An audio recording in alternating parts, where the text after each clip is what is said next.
relationship between gay people, the gay community, and the trans community is extremely complicated, partly because the trans community itself is so multidimensional.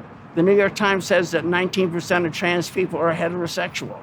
You know, when you get into discussing what it is that makes a man and what it is that makes a woman, if you eliminate genitalia, you get into the discussion of what it really is to be male or female in our society, how they should interact. And that's the reason I believe that the trans debate has become so central to the debate in our society, because it really relates to the role of women, the role of men, responsibility, the duties in raising children, and all those things which tie into that debate. And for some reason, the gay community has always viewed trans people as an embarrassment, because some of them were cross-dressers or would be too effeminate or they'd be too masculine. And we didn't even have a term for trans people until about 10, 15 years ago.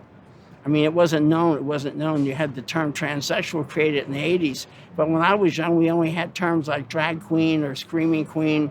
And looking back, I realized some of those people were drag in the sense they were performers, rather than really serious people who felt like their gender was different than the one assigned at birth. And real transsexuals who were people, I remember a boy in college who scandalized town by going to work as a female waitress in a drive-in restaurant in the late 50s. And this was just incredible. And looking back, I realized he was a transsexual. Very sweet, beautiful boy.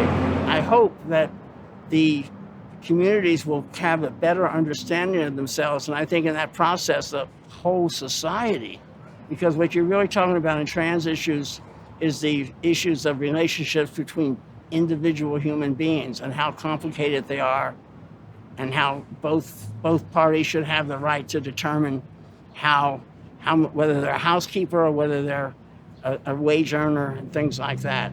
The options are multiplied for everybody in a free society, not limited by the roles assigned to them because they're male or female.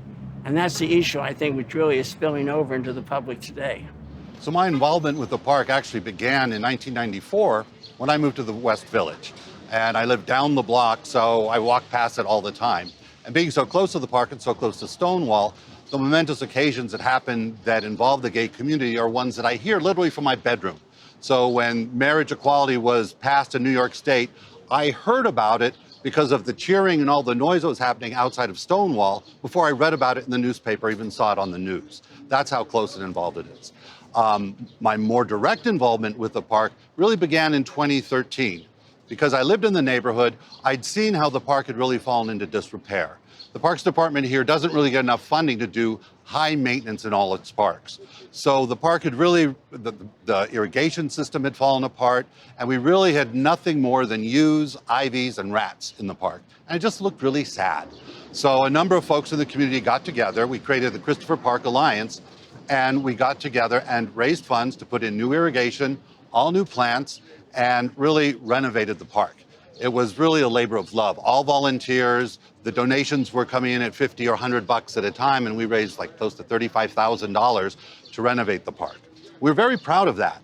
So when news of this park perhaps becoming a national monument, we were initially a little weary. The idea of having a new landlord, one in Washington, D.C., take over the park was a little scary to us, because we just figured out how to work with the bureaucracy in City Hall here in New York City. But after spending a good deal of time with the National Parks Conservation Association, which was leading the charge for this becoming a park, and the National Park Service, well, they won us over. And very quickly, we were on board 110%. Well, what it meant for me was a little bit of freedom, though, that night. You know, it was, I could, yell and get back at the cops and for all the things that they've done to me. You know, most of my ribs are broken because of the police, so it was a chance for me to get back at them that night, and yell and throw things. And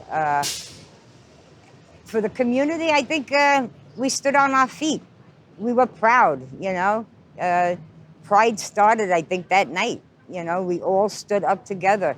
And it didn't matter whether you were trans or lesbian or a gay man or butch femme. It didn't matter. We all stood up together, and said, no, it's going to stop, And I think that's where our pride really started. It's those nights.